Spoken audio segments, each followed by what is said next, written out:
paint peeler felt like sandpaper against my blistered palm, but I didn't stop. I couldn't. The rhythm of scraping kept my mind from wandering to darker places, like the overdue electric bill tucked beneath a coffee mug in the kitchen, or the way my ex-husband's lawyer had smiled when he'd told me I'd get nothing from the divorce. Nothing, except this crumbling house that had belonged to my grandmother. A structure so broken, it seemed to mirror my own life. "Mom, look what I found." I turned to see my 7-year-old son, Danny, holding up a rusted horseshoe from the overgrown garden. His face was smudged with dirt, his second-hand jeans torn at the knee, but his smile, God, his smile made everything worth it. That smile was the only reason I dragged myself out of bed each morning. The only reason I'd agreed to move into this dilapidated house on the outskirts of the city instead of surrendering to the shelter system. "That's amazing, baby," I called down from my perch on the ladder. "Maybe it'll bring us luck." Luck. The word tasted bitter on my tongue. I'd stopped believing in luck the day I'd found my husband in our bed with my former best friend. Or maybe it was when the bank had foreclosed on our home. Or perhaps when I'd realized that my college degree meant nothing when you had a 7-year gap in your resume and desperation written all over your face. The June heat pressed against my skin like a heavy blanket. Sweat dripped down my spine, soaking through the thin fabric of my tank top. The house stood at the end of a long, private road, surrounded by overgrown hedges and ancient oak trees that created pockets of shadow even in midday. It was isolated, a 20-minute drive to the nearest grocery store, but the isolation felt like safety. No one could judge us here. No one could see how far we'd fallen. I scraped harder, watching decades of white paint curl away to reveal the gray wood beneath. The physical labor felt good, purposeful. For the first time in months, I was building something instead of watching everything crumble. The house needed everything. New plumbing, electrical work, roof repairs, but I'd watched enough YouTube videos to tackle the cosmetic work myself. Fresh paint could hide a multitude of sins. "Mom, there's a car coming." I froze. The paint peeler suspended in midair. We never had visitors. The road didn't lead anywhere except to our property and an old abandoned factory further up. I climbed down from the ladder, my legs shaking slightly. From exertion or fear, I wasn't sure.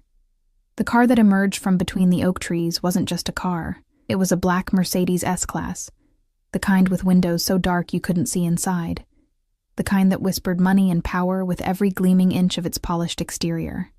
It moved slowly up our gravel driveway, stones crunching beneath expensive tires, completely out of place against the backdrop of our rotting porch and weed-choked yard. My heart hammered against my ribs. Debt collectors didn't drive cars like that, neither did social workers. "Danny, go inside," I said quietly, trying to keep the tremor from my voice. "But Mom, now baby, please." He heard something in my tone that made him obey without further argument, his small feet pattering up the wooden steps. The screen door creaked shut behind him, and I was alone when the Mercedes came to a stop 15 feet from where I stood. For a long moment, nothing happened. I could see my reflection in the tinted window. A thin woman in paint-stained clothes, her dark hair pulled back in a messy ponytail, looking every inch like someone who'd been beaten down by life. I wanted to run, but my legs felt rooted to the ground. The back door opened. The first thing I noticed was the shoe, black Italian leather, polished to a mirror shine, completely spotless despite our dusty driveway. Then came the rest of him, unfolding from the car with the kind of fluid grace that spoke of complete confidence in his body and his place in the world. He was tall, over 6 feet, dressed in a charcoal suit that probably cost more than I'd made in the last 6 months. Dark hair, styled but not overly so, with just enough silver at the temples to suggest he was in his early 40s. His face was handsome in a harsh way. Sharp cheekbones, strong jaw, a mouth that looked like it rarely smiled, but it was his eyes that made my breath catch. Dark, almost black, they fixed on me with an intensity that made me feel stripped bare, as if he could see every secret, every fear, every desperate thought I'd ever had. There was something predatory in that gaze, something that made every instinct scream at me to run. A second man emerged from the driver's seat, broader, wearing a black suit, with the kind of build that suggested violence was part of his job description. He didn't approach, just positioned himself near the front of the car, his eyes scanning our property with professional efficiency. The man in the charcoal suit walked toward me, and I noticed details I wished I hadn't. The way his suit jacket hung perfectly, suggesting custom tailoring. The glint of an expensive watch, Patek Philippe if I wasn't mistaken. Something I'd seen in a magazine once. The faint scent that reached me even from several feet away. Cedar and smoke and something darker, more dangerous. "You're living here now," he said. It wasn't a question. His voice was deep, measured, with the barest hint of an accent I couldn't place. Eastern European, maybe, worn smooth by years in America. "Yes." My voice came out steadier than I felt. "Is there a problem?" Something flickered in his eyes, amusement, perhaps, or recognition of my attempt at courage. "This property," he continued, moving closer, "belonged to Elena Kowalski, my grandmother." I lifted my chin, trying not to show how much his presence unsettled me. "She left it to me." "I see." He stopped about 5 feet away, close enough that I could see the fine weave of his suit, the way his shirt collar sat perfectly against his throat.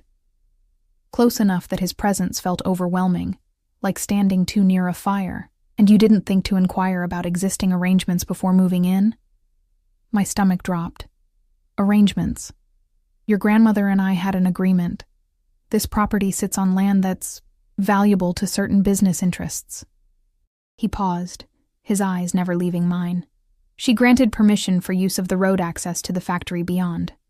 That arrangement included a monthly payment, which I assume you haven't received." The way he said business interests made it clear we weren't talking about anything legal. Every crime show I'd ever half-watched while folding laundry suddenly flashed through my mind. The isolated location, the abandoned factory, the man in the expensive suit with a driver who looked like he broke bones for a living. "I didn't know," I said, hating how small my voice sounded. "No one told me about any agreement." He studied me for a long moment, and I felt like an insect pinned to a board. I was acutely aware of how I must look. Poor, desperate, alone. An easy target. My hands were still covered in paint and dirt. My clothes were stained, and I probably smelled like sweat and desperation. "What's your name?" he asked suddenly. "Sarah." I swallowed. "Sarah Chen." "Sarah." He said it slowly like he was tasting it. "I'm Alexei Volkov, and we need to discuss how this arrangement will continue." The name meant nothing to me, but the way his driver's posture had somehow become even more alert when he'd said it suggested it should. Alexei Volkov. It sounded like the name of someone you didn't cross, someone who appeared in newspaper articles about organized crime, someone whose enemies ended up in rivers. "I don't want any trouble," I said. And I heard the plea in my voice, the exhaustion. "I'm just trying to give my son a home. We don't have anywhere else to go." Something changed in his expression, so subtle I almost missed it. His eyes flicked toward the house, where I knew Danny was probably pressed against the window watching, then back to me, a son. Not a question, just an acknowledgement. And the father? Gone. The word came out more bitter than I intended. "It's just us." Alexei nodded slowly, as if this confirmed something. "The previous arrangement was $5,000 a month for road access and discretion about the factory's activities. That will continue. Transferred to your account." He reached into his jacket. I flinched, I couldn't help it, and pulled out a slim wallet. "Additionally, repairs. This house is falling apart." He was right, but hearing him say it made humiliation burn in my chest. "I'm handling the repairs myself." "No," the word was soft but absolute. "You'll hurt yourself. I'll send contractors tomorrow." "I don't need—" "Yes, you do." He stepped closer, close enough that I had to tilt my head back to meet his eyes. "And you'll accept it, because you have a son to think about. Pride is expensive, Sarah Chen, and you can't afford it." The truth of his words felt like a slap. He was offering me help, but the way he said it made it clear this wasn't charity. This was control. This was him deciding what happened on this property, to this house, to us. "Why?" I whispered. "Why would you do this?" His eyes darkened, and for just a moment, I saw something beneath the controlled surface. something hungry and possessive that made my heart race for entirely different reasons, because this property is important to me. And now, Sarah, so are you. Before I could process that statement, before I could ask what he meant, a sound split the air, the crack of splintering wood. We both turned to see part of the porch railing give way, the rotted wood finally surrendering to age and neglect. It crashed to the ground in a cloud of dust and debris, exactly where I'd been standing with my ladder just 10 minutes ago. Alexei's hand shot out, gripping my arm. Not roughly, but firmly enough that I couldn't have pulled away if I'd tried. His other hand rose slightly, and his driver was suddenly moving toward the house, speaking rapidly into a phone I hadn't seen him pull out. "You and your son are not staying here tonight," Alexei said, his voice harder than before, allowing no argument. "Pack what you need. You're coming with me." "What?" "No, I can't just—" "The house is structurally unsound. That railing could have killed you." His fingers tightened slightly on my arm, and I felt the strength in them, the barely restrained power. "I told you, Sarah. You're important now. That means I don't take chances with your safety." "You don't even know me," I protested weakly, even as part of my brain was screaming that he was right, that the house was dangerous, that I'd been gambling with our lives by moving in here. His eyes met mine, and what I saw there made my breath catch. Determination, possession, and something that looked almost like recognition, as if he'd been waiting for me without knowing it. "I know enough," he said quietly, "and I'm going to know everything. Now go get your son, Sarah. We're leaving." The way he said it, like it was already decided, like my compliance was inevitable, should have made me angry. Instead, I felt something shift inside me, some survival instinct recognizing that this dangerous man offering help might be the only thing standing between my son and disaster. I pulled my arm from his grip. He let me go immediately and walked toward the house on shaking legs, aware of his eyes following my every step, aware that everything had just changed in ways I couldn't begin to understand. Behind me, I heard him speaking in a language I didn't recognize, his tone sharp with command, and somehow, I knew that walking into that house to pack our bags was the moment my life stopped being my own. Danny's hand was small and sweaty in mine as we stood in the circular driveway of what could only be described as a mansion. Not a house, a mansion. 3 stories of pale stone and floor-to-ceiling windows, with perfectly manicured gardens that probably required a full-time staff. Security cameras were visible at every corner, and I'd counted at least 2 other men in dark suits positioned near the entrance as we'd driven through the iron gates. The drive had taken 40 minutes, Danny chattering nervously in the back seat beside me while Alexei sat in the front, speaking in that same Slavic language to various people on his phone. I'd caught him looking at us in the rearview mirror more than once, his dark eyes unreadable. "Mom? Is this a hotel?" Danny whispered, pressing closer to my side. "Something like that, baby," I murmured, though my heart was pounding so hard I was sure everyone could hear it. Alexei had already exited the car, and now he opened my door himself, a gesture that felt both courteous and controlling, as if he needed to dictate even this small action. His hand appeared in my line of vision, palm up, an invitation or a command. I stared at it for a moment, at the calluses I hadn't expected to see on someone who wore suits that expensive, at the scar that ran across his knuckles. I didn't take his hand. Instead, I climbed out on my own, pulling Danny with me. Something flickered in Alexei's eyes. Approval, maybe, or amusement at my small rebellion.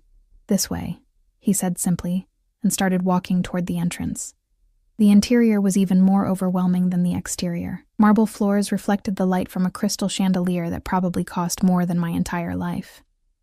The air smelled like expensive candles and furniture polish. Everything was pristine, cold, beautiful in a way that felt utterly foreign to someone whose last apartment had featured water-stained ceilings and a perpetually broken heater. "Mr. Volkov." A woman appeared from a side hallway. 50s, gray hair pulled back in a neat bun, wearing a crisp black dress that screamed, "Housekeeper." Her eyes swept over Danny and me with barely concealed curiosity.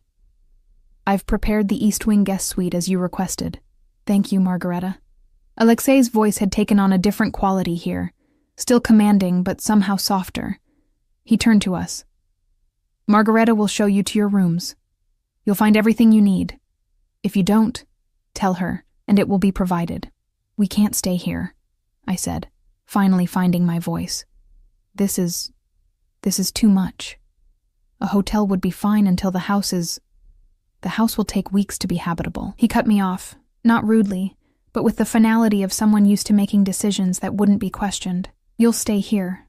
It's safer. Safer from what? His eyes met mine, and I saw shadows there, hints of a world I didn't understand and probably didn't want to. From a house that's falling apart, from being alone and vulnerable in an isolated location, from questions I don't want you to have to answer yet. He paused. Your son needs stability. I'm offering it. The worst part was that he was right. I'd been so desperate to give Danny a home, any home, that I'd ignored the obvious dangers. The house wasn't just old, it was dangerous, and I had no money to stay anywhere else, no family to turn to, no options except this strange, terrifying man who looked at me like I was something he'd decided to keep. Come, dear. Margareta's voice was gentler than her appearance suggested. She smiled at Danny. Are you hungry, young man? The kitchen has fresh cookies. Danny looked up at me, his eyes wide with hope and uncertainty. The word cookies had penetrated his confusion about everything else. I felt a surge of love so intense it physically hurt my baby, who deserved so much more than a mother who couldn't even provide a safe roof over his head. Okay, I said, the word feeling like surrender. Just for a few nights, until arrangements can be made. Alexei nodded, something satisfied settling into his features. I have business to attend to. Margareta will help you get settled. We'll talk more at dinner. 8 o'clock. He walked away before I could protest, his footsteps echoing on the marble floor, and I felt his absence like a physical thing. Relief mixed with something I didn't want to examine too closely. The guest suite was larger than the entire first floor of my grandmother's house. 2 bedrooms connected by a sitting room, each with its own bathroom featuring fixtures that looked like they belonged in a luxury spa. Danny had immediately claimed the bedroom with the window overlooking the gardens, his earlier nervousness forgotten in the excitement of having his own space, something he hadn't had since the divorce. I stood in my assigned bedroom, staring at my reflection in a full-length mirror framed in gold leaf. I looked exactly like what I was, a woman who didn't belong here. My clothes were shabby, my hair was a mess, and there was still paint under my fingernails despite my attempts to clean them in the bathroom sink. A knock on the sitting room door made me jump. Come in, I called, expecting Margareta. Instead, 3 women entered carrying garment bags and boxes. The one in front, a severe-looking woman with perfect posture, spoke with a crisp British accent. Mr. Volkov requested we provide you with appropriate attire. I'm Christine, and we'll need to take some measurements.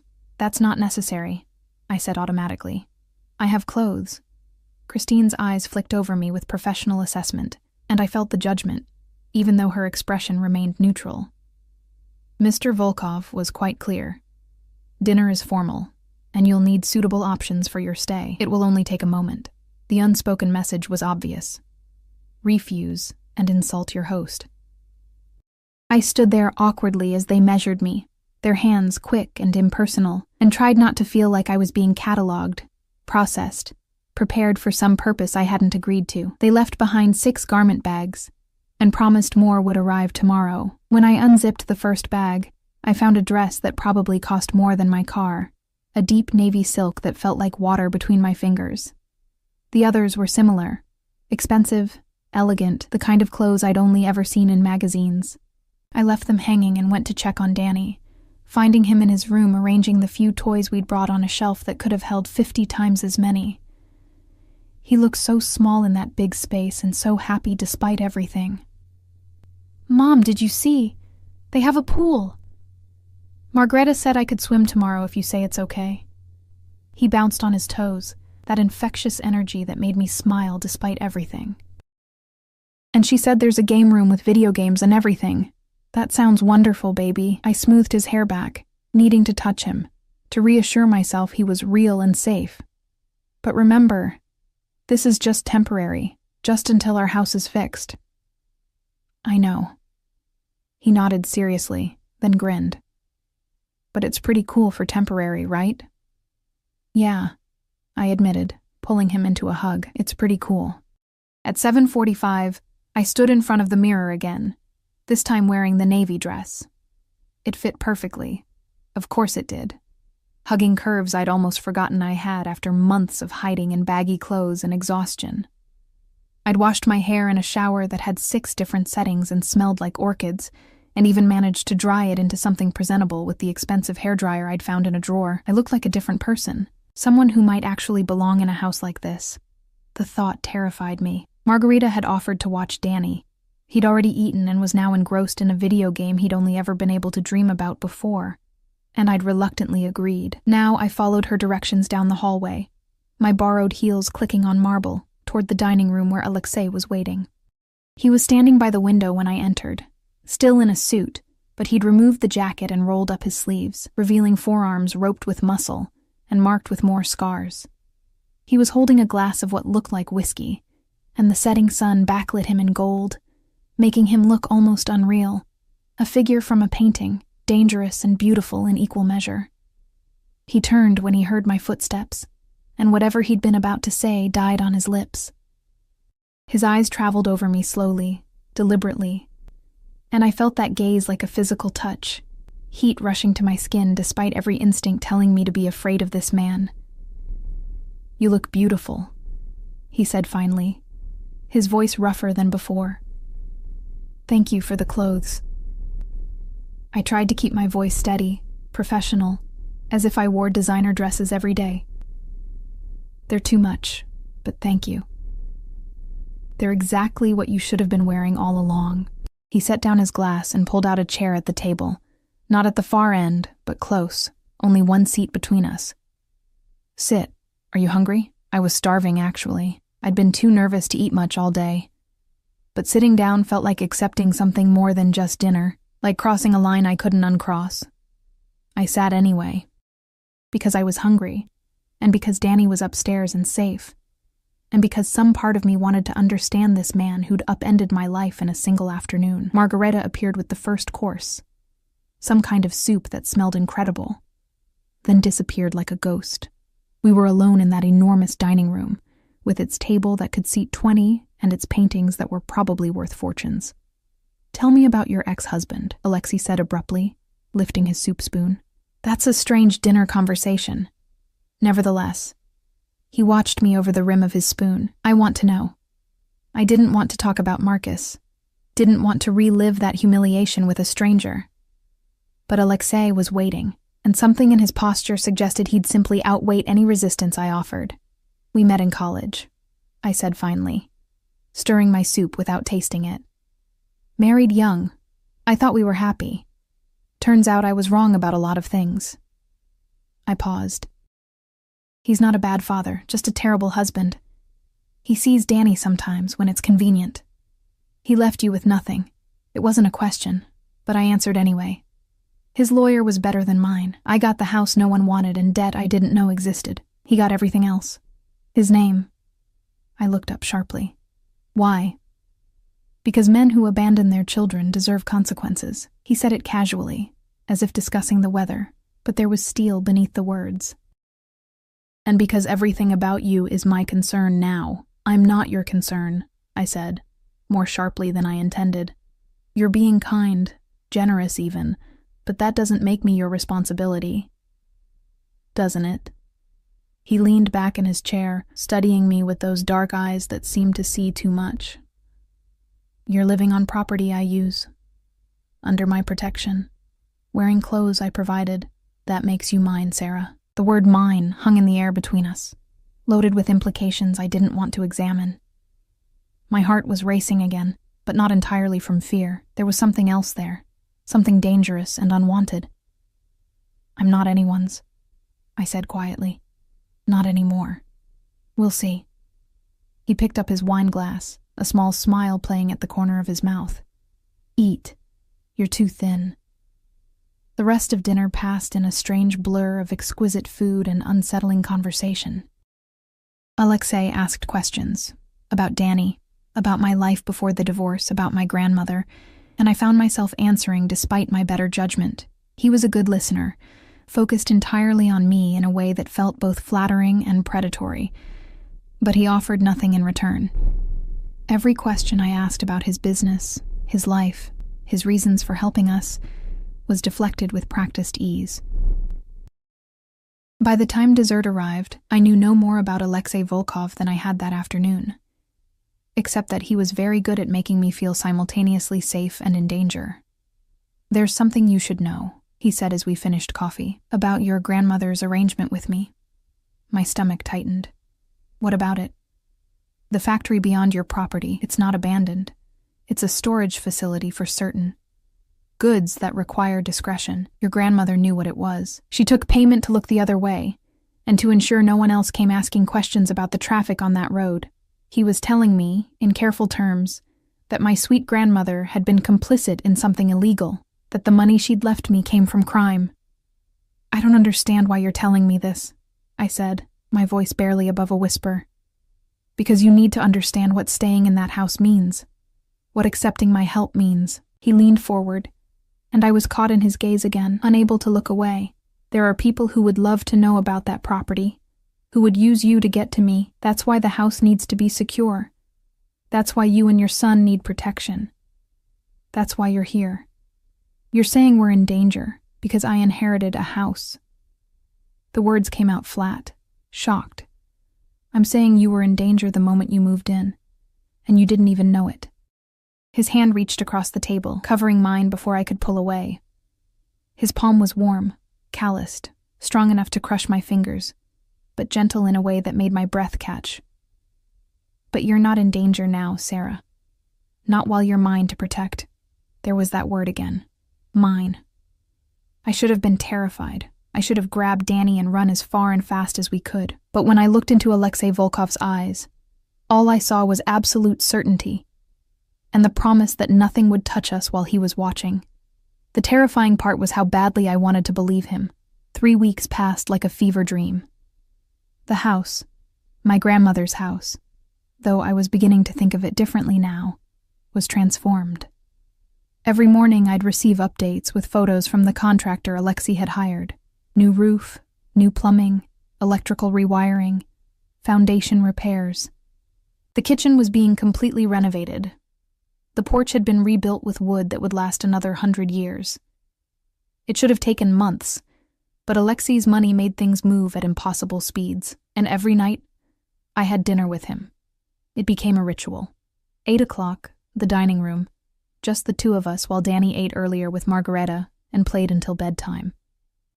Alexei would ask his questions, always questions, peeling back layers of my life with surgical precision, and I'd answer, because refusing felt impossible under that dark, unwavering gaze. I learned things about him too, though he never answered directly. The scars on his hands came from his childhood in Moscow. The way he switched between languages on phone calls meant he was coordinating operations across multiple countries.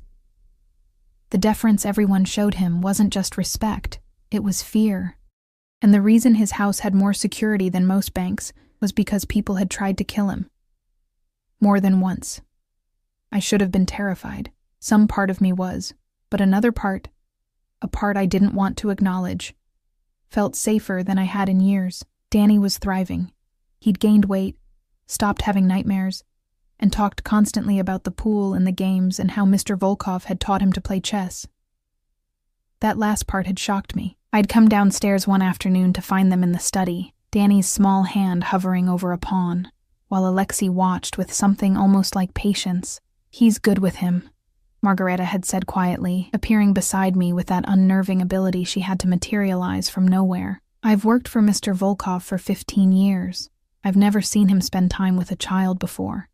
I'd watched them for another moment, my heart doing something complicated in my chest, before retreating before either of them noticed me. But it was the small things that truly unsettled me. The way Alexei's eyes followed me whenever we were in the same room. The brush of his hand against my lower back when he guided me through doorways. The expensive clothes that appeared in my closet daily, not just dresses for dinner, but casual wear, workout clothes, even pajamas in silk that felt like sin against my skin. The way he'd somehow learned I liked my coffee with cream and honey, and it appeared at my bedside every morning before I woke. It felt like being claimed in 1,000 tiny ways, and I didn't know how to stop it, didn't know if I wanted to. On the 23rd day, everything changed. I was in the library, because of course this house had a library, 2 stories of books with rolling ladders and leather chairs, trying to read while Danny had his swimming lesson with the instructor Alexei had hired.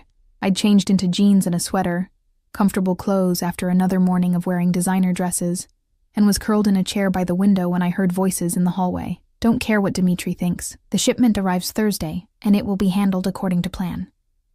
Alexei's voice, harder than I'd ever heard it. I started to close my book, to announce my presence, but then another voice responded, male, with a thick Russian accent. Dmitri says the Chen woman is a liability, that she asks too many questions, sees too much. He suggests we resolve the situation before it becomes a problem. My blood turned to ice. The Chen woman. Me. Dmitri suggests a lot of things. Alexei's voice was arctic now, deadly. Most of them demonstrate why he'll never be more than an enforcer. The woman and her son are under my protection. That means they're untouchable. Make sure everyone understands that. But boss, she's a civilian. She doesn't understand our world. What if she goes to the police or... The sound of something hitting the wall made me jump. When Alexei spoke again, his voice was soft, which somehow made it more terrifying. Listen very carefully, Victor. Sarah Chen is mine. Anyone who touches her, threatens her, or even looks at her wrong will answer to me personally. Is that clear enough? Or do I need to demonstrate? A pause. Crystal clear, boss. Good. Now get out. Footsteps retreated rapidly. I sat frozen in my chair, my heart hammering, the book forgotten in my lap. I should have felt grateful that Alexei was protecting us. Instead, I felt trapped, realizing for the first time how completely we'd fallen into his orbit, how impossible it would be to leave even if I wanted to. The library door opened. Alexei stood in the doorway, still wearing the dress shirt and slacks from whatever business he'd been conducting, and his eyes found me immediately. I watched something shift in his expression. A calculation. An assessment. How much did you hear? He asked quietly, stepping inside and closing the door behind him. Enough. My voice was steadier than I felt. Your associate thinks I'm a liability. Dmitri is an idiot. Alexei moved closer, each step deliberate. But he's not wrong that you're in a dangerous position. Because of you. Yes. He didn't deny it, didn't soften it. Because of me. Because you're living in a house I use under my protection, with my money rebuilding it. Because you have dinner with me every night, and wear clothes I buy and let me teach your son chess. He stopped in front of my chair, looming over me. Because everyone in my organization now knows that I have a weakness, and that weakness is you. The word hung between us like a confession. I stood up slowly, needing to not be quite so small in front of him, needing some illusion of power in this conversation. I didn't ask for any of this, I said, and hated how my voice shook. I just wanted a home for my son. A safe place. I didn't ask to become your weakness or your responsibility or whatever this is. I know. Something flickered in his eyes, regret, maybe, or frustration. But it's too late now. You're in this, Sarah. The only question is whether you're going to fight me every step of the way or accept that I'm the only thing keeping you and Danny safe. Safe from threats that only exist because of you. Yes. He stepped closer, and I found myself backed against the bookshelf, surrounded by him. His scent, his heat, his overwhelming presence. But also safe from your ex-husband's lawyers, from debt collectors, from a house that was falling apart around you. Safe from every fear that kept you awake at night before I found you. You didn't find me, I whispered. I was already there. You're the one who decided to keep me. His hand came up to cup my face, and I should have flinched away, but I didn't. His palm was warm against my cheek, his thumb brushing across my cheekbone with surprising gentleness. Yes, he said simply. I did. From the moment I saw you standing in that driveway, exhausted and defiant and trying so hard to be brave for your son, I decided you were mine to keep, mine to protect, mine.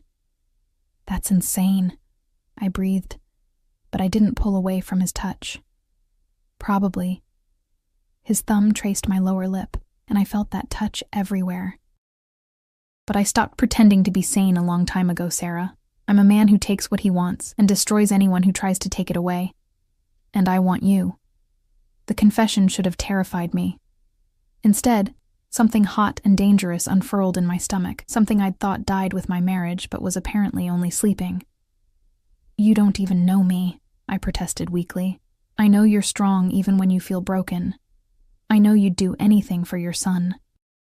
I know you haven't slept properly in months, because I can see the shadows under your eyes, even through the concealer you wear.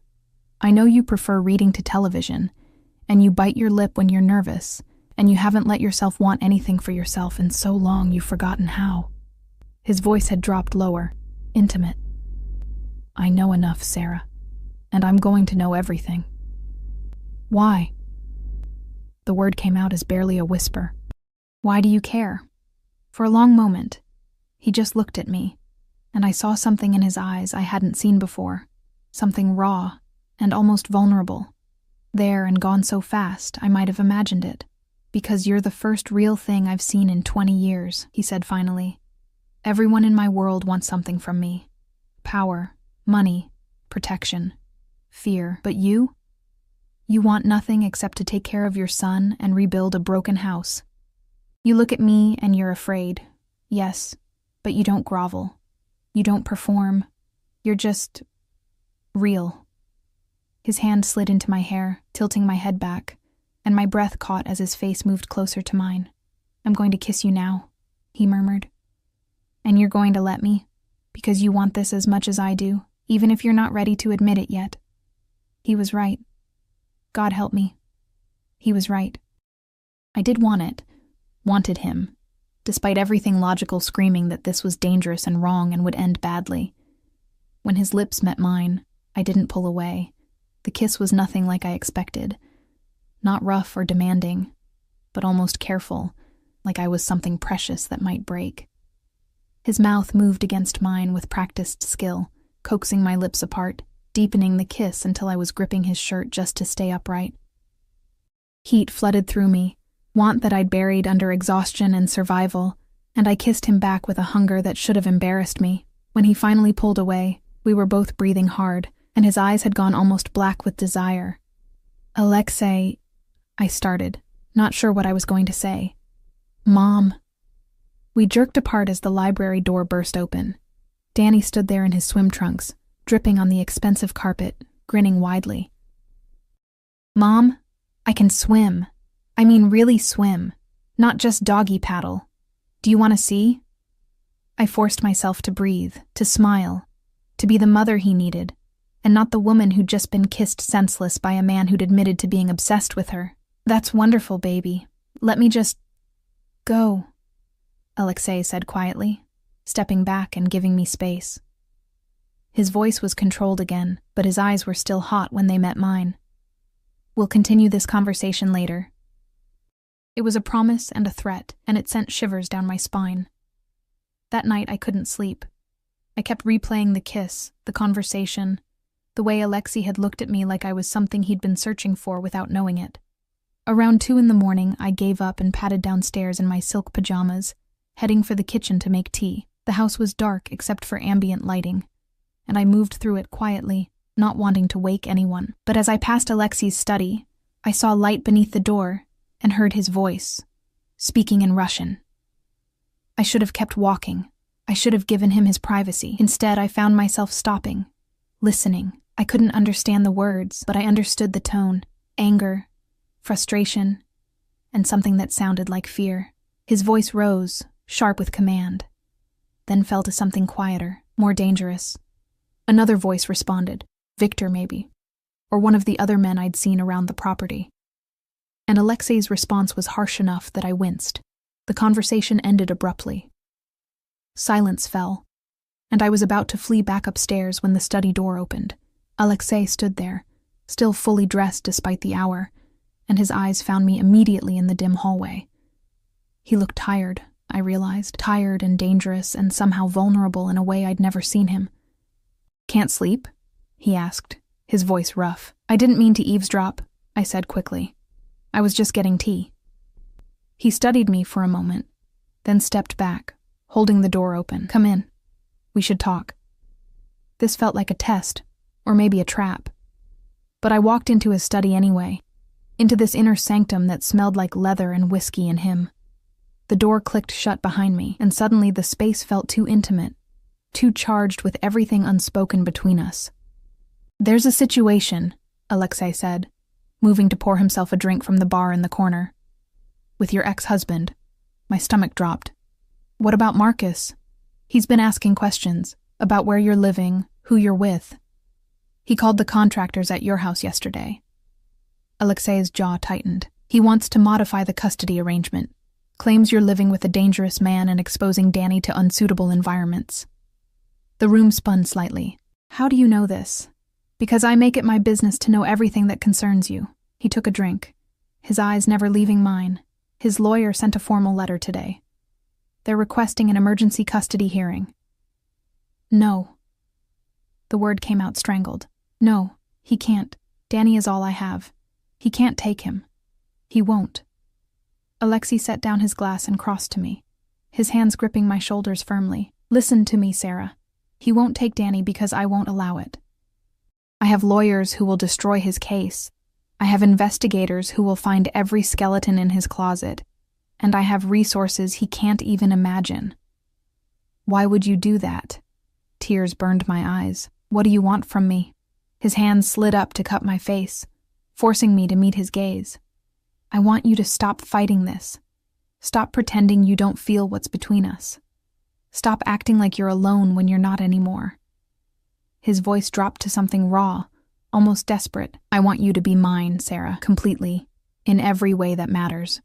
"I don't know how," I whispered. "I don't know how to trust anyone after Marcus. I don't know how to be what you want. Then let me show you." He kissed me again, harder this time, more demanding, and I felt myself surrendering to it. To him, to the inevitable pull that had been there since that first day in my driveway. When we broke apart, his forehead rested against mine, and we were both shaking. "Stay," he murmured. "Not in the guest suite. Here, with me." It was a terrible idea. It was moving too fast and too dangerously, and would complicate everything. But Danny was asleep upstairs, and Marcus was trying to take him. And Alexei was offering protection and want, and something that felt dangerously close to caring. "Okay," I breathed. And I felt the last of my resistance crumble as he pulled me closer. I woke up in Alexei's bed, with sunlight streaming through floor-to-ceiling windows, and the scent of cedar surrounding me. For a moment, I forgot where I was.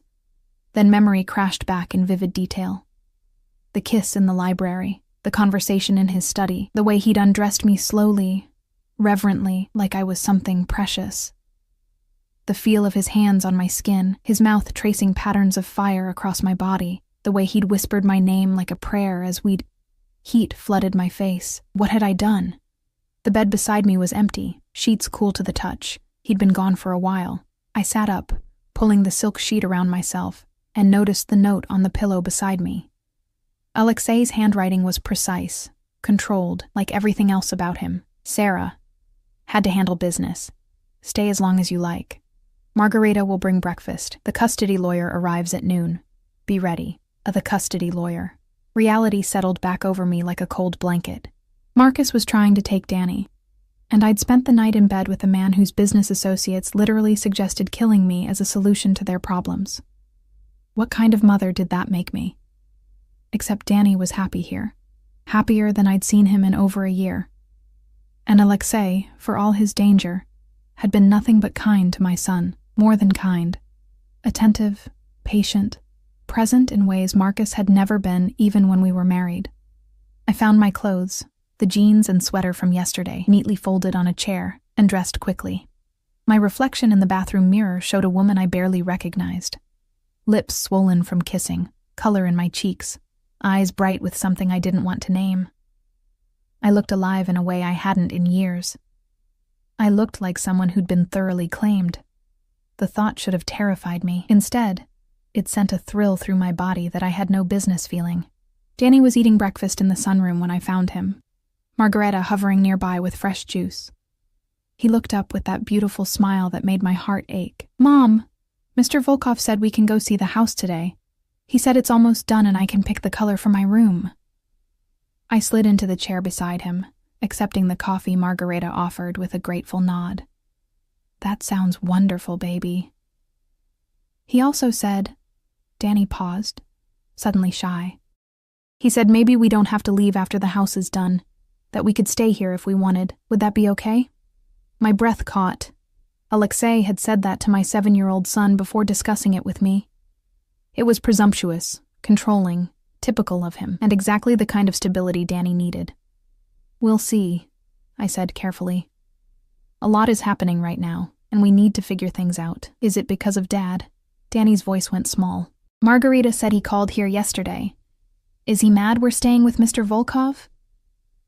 "Your dad just wants to make sure you're safe and happy," I said, the lie tasting bitter.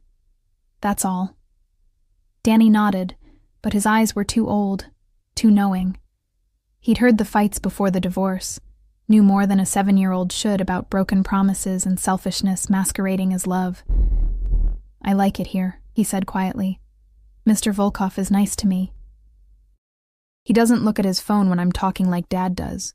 And he asked me yesterday what I wanted to be when I grow up, and when I said astronaut, he didn't laugh. He said if that's what I want, he'll make sure I get the best education to make it happen." Oh God. Alexei was winning my son's heart as efficiently as he'd claimed my body, and I didn't know whether to be grateful or terrified. "That's very kind of him," I managed. "Do you like him, Mom?" Danny asked, his eyes too perceptive.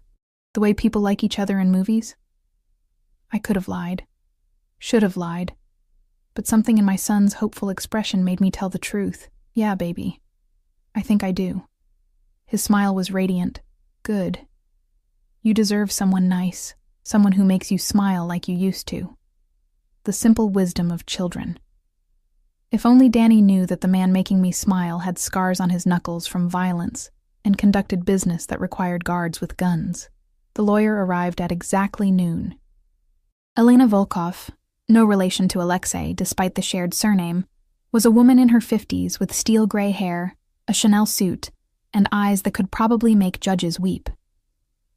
She set up in Alexei's study with files and a laptop and got straight to business. "Your ex-husband is claiming you're living with a known criminal and exposing your son to danger." She flipped through papers with manicured nails. "He's using Mr. Volkov's reputation as leverage. Unfortunately, that reputation exists for a reason." "I'm aware," I said quietly, too aware of Alexei standing behind my chair, his hand resting possessively on my shoulder. "However," Elena continued with a sharp smile, "Marcus Chen has his own problems. 3 DUIs that were buried, a gambling debt of $80,000, and an interesting relationship with his secretary that began while you were still married. Oh, and he's been dodging child support payments for 4 months." I blinked. "How did you—" "I'm very good at my job, Mrs. Chen." Elena's smile turned predatory. "By the time I'm done, the judge will be questioning whether Marcus should have any custody at all. But we need to present a united front.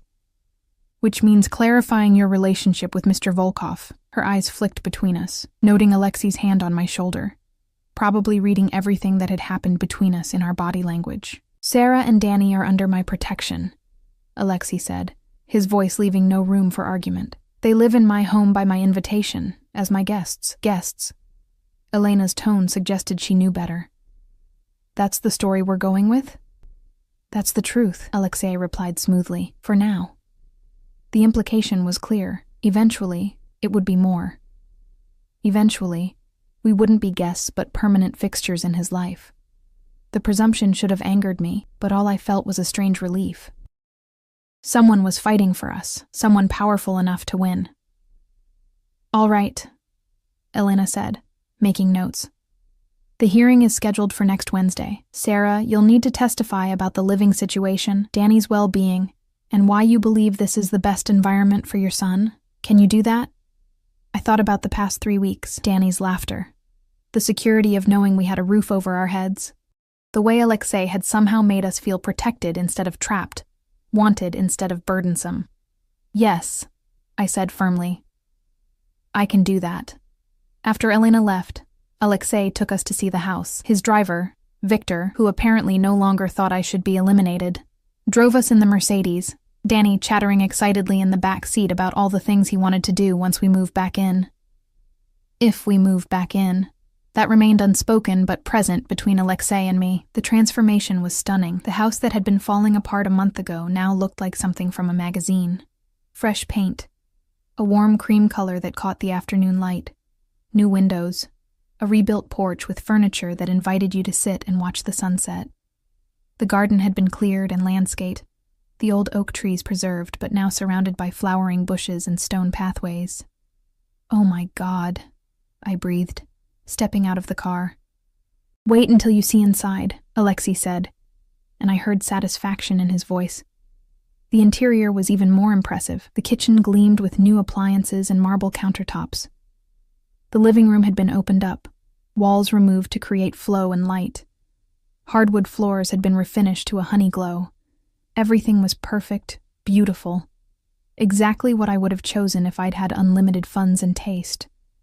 Which I realized with a start, I had. Through Alexei.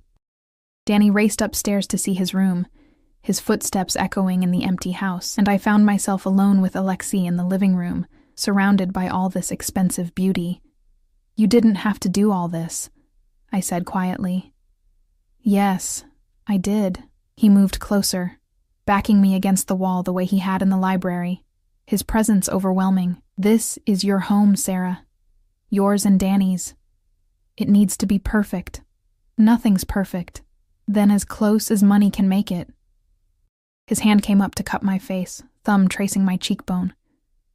I want you to have choices. Stay here or stay with me. But know that wherever you are, you're mine to protect, mine to care for, mine. There was that word again, the one that should have made me rebel, but instead made me feel safe in a way I'd never experienced. What if I don't want to be owned? I whispered, even though we both knew it was too late for that question. You're not owned, he corrected, his voice dropping low. You're treasured. There's a difference. You can walk away tomorrow and I won't stop you.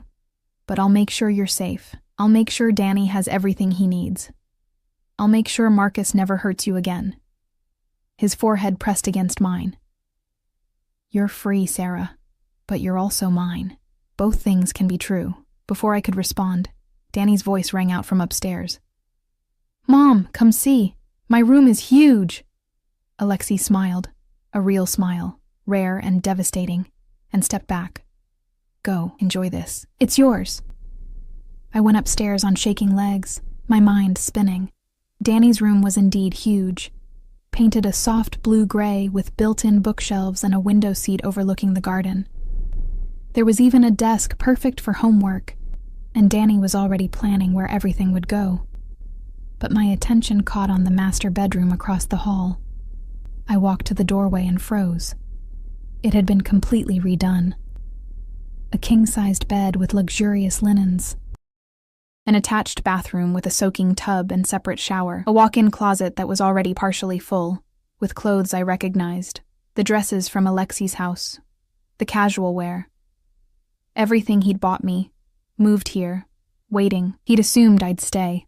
Or maybe he'd simply decided it, the way he decided everything. I should have been angry. Instead, I felt something warm unfurl in my chest, something dangerous and wanting and terrifyingly close to love. That night, back at Alexei's mansion, everything came to a head. Marcus called. Alexei's security had been monitoring my phone, something I'd agreed to after learning about the custody suit, and the call came through the house line instead. Alexei answered, putting it on speaker before I could protest. Where the hell is Sarah? Marcus's voice was slurred slightly. Drinking, probably.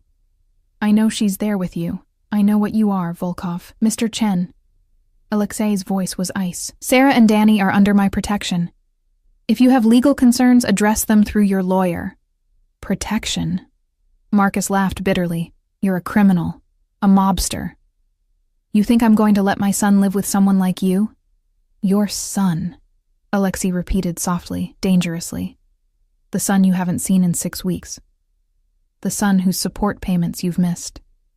The son whose mother you left destitute after cleaning out joint accounts. That son? Silence on the other end.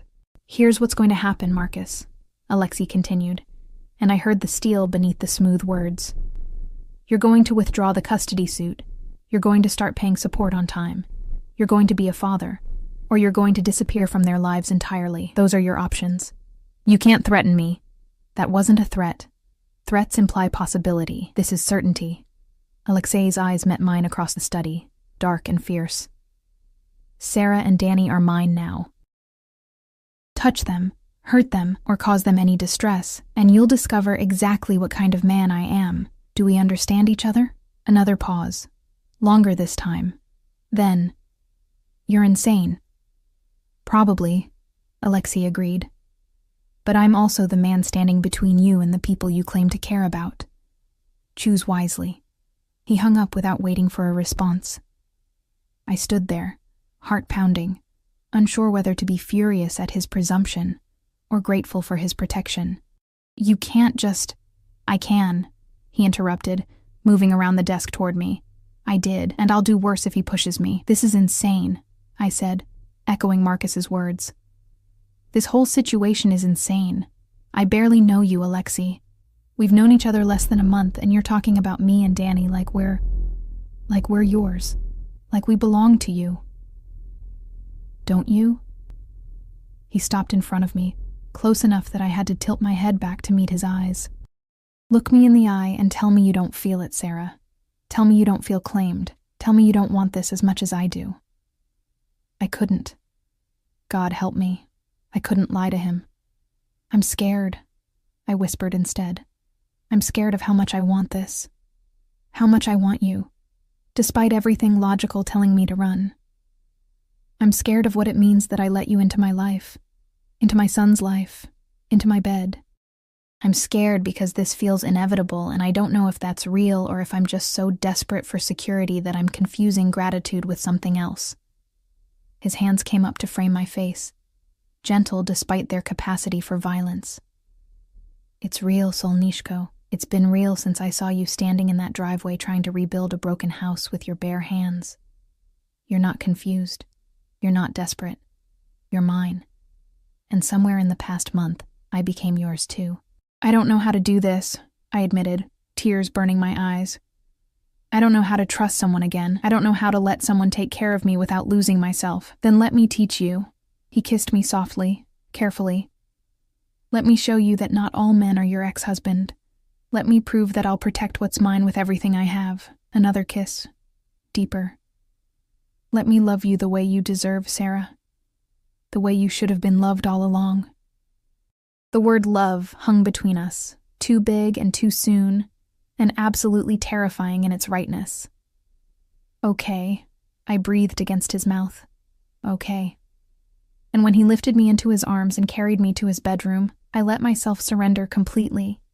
Let myself believe that maybe, just maybe, this dangerous man with blood on his hands and obsession in his eyes could be the safety I'd been searching for all along. The custody hearing took place on a gray Wednesday morning that felt like a metaphor for everything hanging in the balance. I wore one of the designer dresses Alexei had bought me, navy again, professional, appropriate, and tried not to shake as Victor drove us to the courthouse. Alexei sat beside me in the back seat, his hand covering mine, solid and warm and impossibly calm. You'll be fine, he murmured. Just tell the truth. The truth. That I'd moved into a crumbling house with my 7-year-old son and no plan beyond survival. That a man involved in organized crime had appeared in my driveway and decided we belonged to him. That in 5 weeks, I'd let him into every corner of my life and fallen for him, despite every logical reason not to. When we arrived, Elena was waiting on the courthouse steps, looking sharp and confident.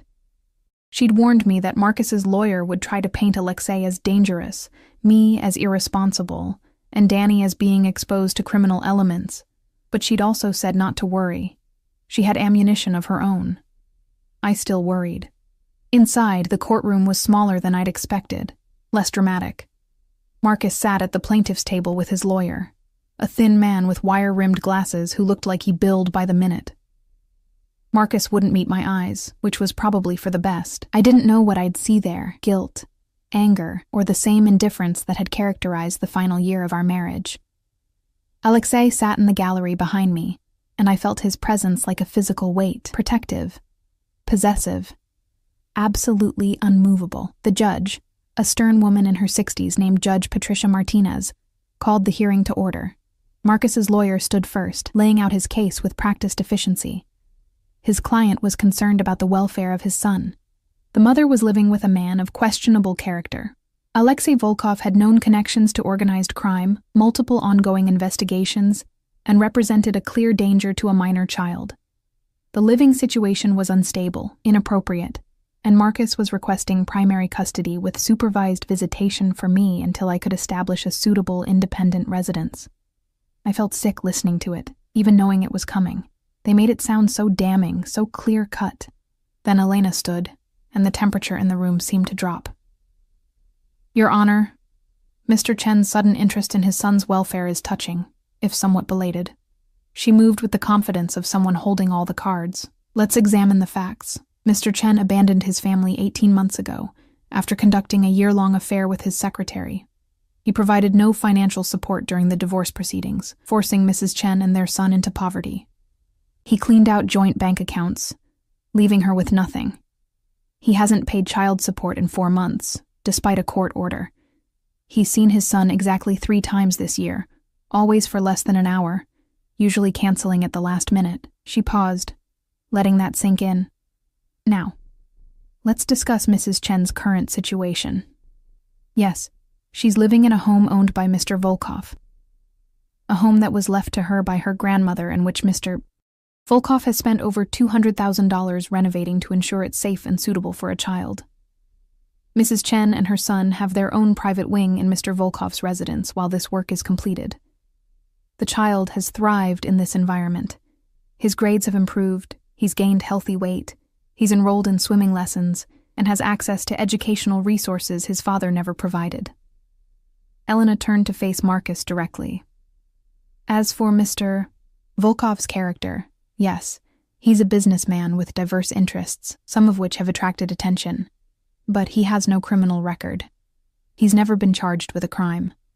And more importantly, he's shown more care and concern for Danny Chen in 5 weeks than his biological father has in 18 months. She laid out document after document. Danny's improved school performance, a letter from his swimming instructor praising his confidence, even a psychological evaluation showing he was happy and well-adjusted. Then came the evidence against Marcus, the DUIs, the gambling debts, the affair, missed support payments, everything. By the time she finished, Marcus looked gray, and his lawyer looked defeated. Mrs. Chen, Judge Martinez said, turning to me, I'd like to hear from you directly. Can you tell me about your current living situation? I stood on shaking legs and told the truth. About the house falling apart, about meeting Alexei, about his offer of help, about Danny's happiness, his safety, the stability we'd found. I didn't mention the dinners, the kisses, the way Alexei looked at me like I was something precious. But somehow, Judge Martinez seemed to know anyway. And your relationship with Mr. Volkov? She asked directly. He's been very kind to us, I said carefully. More than kind. He's given us security when we had none. He's been patient and gentle with my son. Whatever else he might be, Your Honor, with us he's been nothing but protective. Protective. Judge Martinez studied me for a long moment. Mrs. Chen, I've been a family court judge for 23 years. I've seen every variation of custody dispute imaginable, and I can tell you that this case is highly unusual. She looked over my shoulder, presumably at Alexei. Mr. Volkov, would you approach the bench? I heard movement behind me, then Alexei was walking past, every inch of him radiating controlled power. He stopped before the judge, his posture respectful, but not subservient. Mr. Volkov, Judge Martinez said, her voice stern. I'm going to ask you something directly, and I want an honest answer. What is your interest in this woman and her child?" The courtroom was utterly silent. I held my breath. "Sarah and Danny are under my protection," Alexei said, his voice clear and firm. "That protection is absolute and permanent. I care for them both deeply, and I intend to ensure they have everything they need for the rest of their lives." "Are you in a romantic relationship with Mrs. Chen?" "Yes, Your Honor." My heart stopped. He'd just admitted it, publicly, in a court of law, and you understand that your reputation, deserved or not, makes this complicated. "I do." Alexei's voice didn't waver, "But I also understand that Danny Chen has a father who abandoned him and a mother who would die for him. My reputation is irrelevant compared to that child's well-being. Whatever I am, whatever people think I am, I would never let harm come to either of them." Judge Martinez leaned back in her chair, studying him with sharp eyes. Then she turned to Marcus. "Mr. Chen, I've reviewed all the evidence presented today. Your record as a father is, frankly, appalling. You've shown minimal interest in your son's life, failed to provide financial support, and only filed this custody challenge after learning your ex-wife had found stability with another man." Her voice hardened. "This appears to be motivated by spite, rather than genuine concern for your child's welfare." Marcus opened his mouth, but his lawyer put a hand on his arm, silencing him. "Mrs. Chen," the judge continued, turning to me, "your current situation is unconventional. I'll grant you that. But your son is clearly thriving. You've demonstrated commitment to his well-being, and the evidence shows you're providing a stable, nurturing environment." She paused. "However, I am concerned about the long-term implications of your relationship with Mr. Volkov. If that relationship were to end badly, it could impact your son's stability." My stomach dropped. "Therefore," Judge Martinez continued, "here is my ruling. Primary custody remains with Mrs. Chen. Mr. Chen will have supervised visitation rights, 2 hours every other weekend, to be gradually increased if he demonstrates consistent involvement and responsibility. Child support payments will resume immediately, with back payments to be made within 60 days or face contempt charges." She looked at Marcus. "You'll also attend a parenting class and submit to random drug and alcohol testing for the next 6 months." Relief flooded through me so intensely I nearly collapsed. "As for you, Mrs. Chen," the judge added, "I'm going to require a follow-up evaluation in 6 months. I want to ensure Danny continues to thrive in this environment. If anything changes, if there are any signs of instability or danger, we'll revisit this arrangement. Understood?" "Yes, Your Honor," I managed. "Thank you." "Don't thank me yet. I'm watching this situation closely, but her eyes were kind when they met mine. Go take care of your son. And Mr. Volkov," she turned to Alexei, "I sincerely hope you're as honorable as you claim to be, because if anything happens to that child under your watch, I will make it my personal mission to ensure you face consequences. Am I clear?" "Crystal clear, Your Honor," Alexei said, and I heard steel in his voice. "Nothing will happen to him. You have my word." Judge Martinez nodded once, then banged her gavel.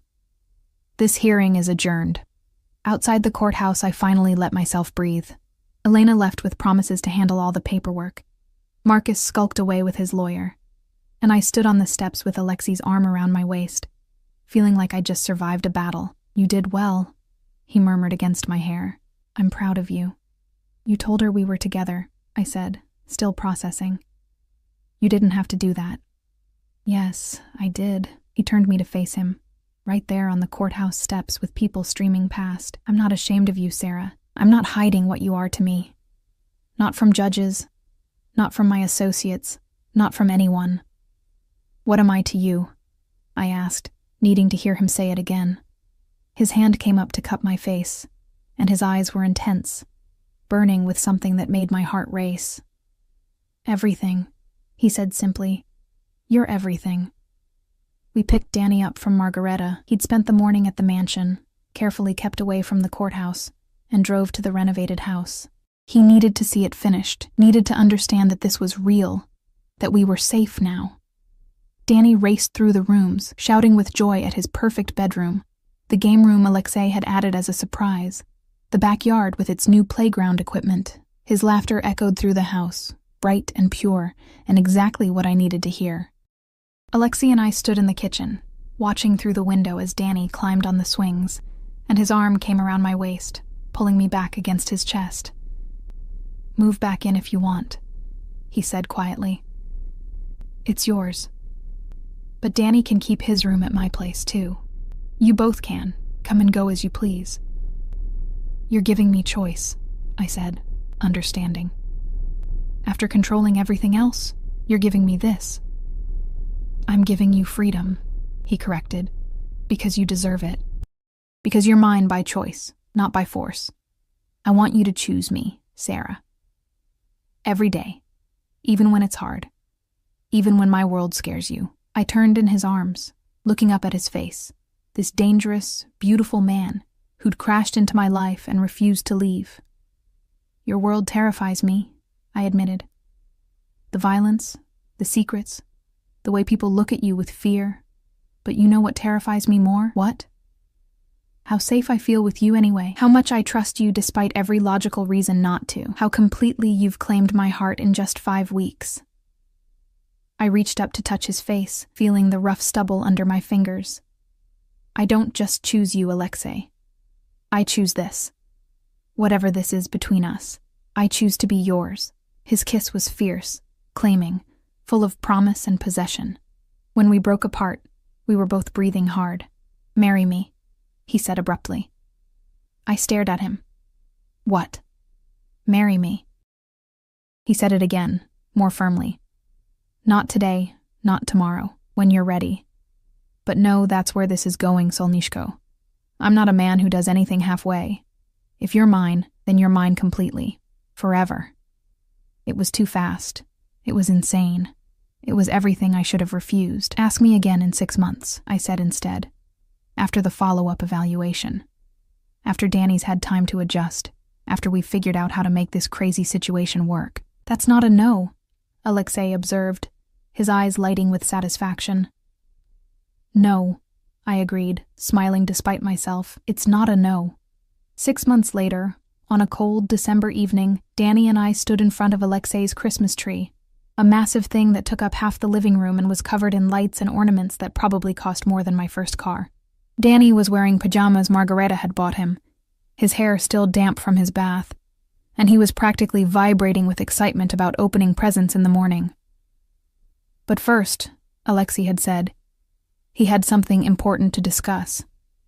He knelt in front of Danny, not in front of me, but in front of my son, and pulled out a small box. Inside were 2 rings, one clearly an engagement ring, diamond and platinum, beautiful and elegant. The other was smaller, simpler, a band with a small blue stone. "Danny," Alexei said seriously, "I'd like to ask your mother to marry me. But I need your permission first, because this isn't just about her and me. It's about all of us becoming a family, so I'm asking you, would it be okay if I married your mom and became your stepfather?" Danny's eyes went huge. He looked at the rings, then at Alexei, then at me. "You mean we'd stay here forever? This would be our real home?" "This is already your real home," Alexei said gently. "But yes, forever. You'd be my son, Danny. Not by blood, but by choice. And I'd do everything in my power to make you and your mother happy for the rest of my life." "Can I call you Dad?" Danny whispered. I saw Alexei's control crack for just a moment, emotion flickering across his face. "I would be honored if you did." Danny threw his arms around Alexei's neck, and I watched this dangerous man, this mob boss with scars and secrets and blood on his hands, hold my son with infinite gentleness, his eyes squeezed shut like he was holding something precious. Then Alexei stood, Danny still clinging to him, and turned to me. "So, Sarah Chen, will you marry me? Will you let me love you and Danny for the rest of our lives? Will you be mine, officially and permanently?" I looked at them. This man who'd terrified me and claimed me, and showed me what it meant to be truly protected. And my son, who was smiling wider than I'd seen in years. I thought about the past 6 months, the follow-up evaluation that had gone perfectly. The way Marcus had faded from our lives, seeing Danny only occasionally, and never pushing for more, cowed by Elena's threats and Alexei's reputation. The way Danny called this place home, and Alexei's men had learned to smile when they saw us. The way Margareta had started teaching me to cook Russian food, and Victor had shown Danny how to play chess when Alexei was busy. The way Alexei looked at me every morning like I was a miracle, and held me every night like I might disappear. "Yes," I said, tears streaming down my face. "Yes, I'll marry you." He kissed me with Danny laughing between us, and when he slipped the ring on my finger, it felt like a promise, a vow, a claiming that was finally complete. We were married 3 months later in a small ceremony in the garden of our house, the house that Alexei had rebuilt but insisted remained in my name, that was legally and completely mine even as we shared it. Danny stood beside us as ring-bearer, beaming in his tiny suit. Margareta cried. Victor actually smiled. Elena attended with her husband, looking satisfied with how her case had turned out. Marcus sent a card that I threw away without reading. My vows were simple. I was broken when you found me, and you helped me rebuild. Not just a house, but a life, a future, a family. I choose you, Alexei, today and always. His were longer, in Russian first, something beautiful that made Margareta sob harder. Then in English. You were supposed to be a complication, Sarah, a problem to manage. Instead, you became my reason, my purpose, the one real thing in a world of lies and shadows. I vow to protect you, cherish you, and love you until my last breath. You and Danny are mine, and I am yours, forever. When he kissed me, I tasted promise and possession, and a future I'd never dared to dream of. 2 years after that, I stood in the same garden, watching Danny play soccer with 3 other children, the sons of Alexei's associates, who'd become friends despite the strangeness of their father's world. Danny was 10 now, confident and happy, calling Alexei Dad without hesitation, and complaining about his homework with all the normalcy of childhood. Alexei came up behind me, his arms wrapping around my waist, his hand settling protectively over my swollen belly. 7 months pregnant with a daughter we'd already decided to name Elena, after the lawyer who'd saved us, after the grandmother who'd inadvertently brought us together. Happy? He murmured against my neck. I leaned back against him, this man who'd claimed me in a driveway 2 years ago and never let go, who'd given me everything I'd needed without asking, who'd loved my son like his own, and given me a family I'd thought was forever lost. Terrified, I admitted.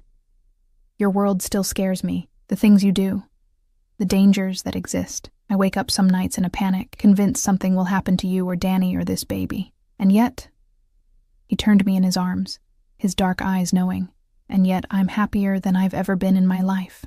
I reached up to touch his face, still marveling that I was allowed this intimacy, this closeness with someone so powerful and dangerous. You rebuilt me, Alexei, not just my house. Me. No, Solnishko. He kissed me softly. You rebuilt yourself. I just made sure you had the tools and the space to do it safely. You were always strong. I just gave you permission to see it. Danny's laughter rang out across the garden, bright and pure. Inside the house, Margareta was preparing dinner. Tomorrow, Alexei had meetings I didn't ask about. Next week, we'd take Danny to his first day at the expensive private school Alexei had insisted on. In 7 weeks, our daughter would be born into a world of wealth and danger and fierce, protective love. It wasn't the life I'd imagined when I'd moved into my grandmother's falling-apart house with my 7-year-old son, and nothing but desperation and hope.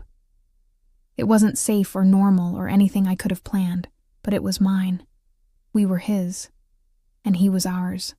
And somehow, impossibly, that broken beginning had transformed into the family I'd always wanted, built on foundations of renovated houses and dangerous men and the kind of love that claimed you completely and never let go.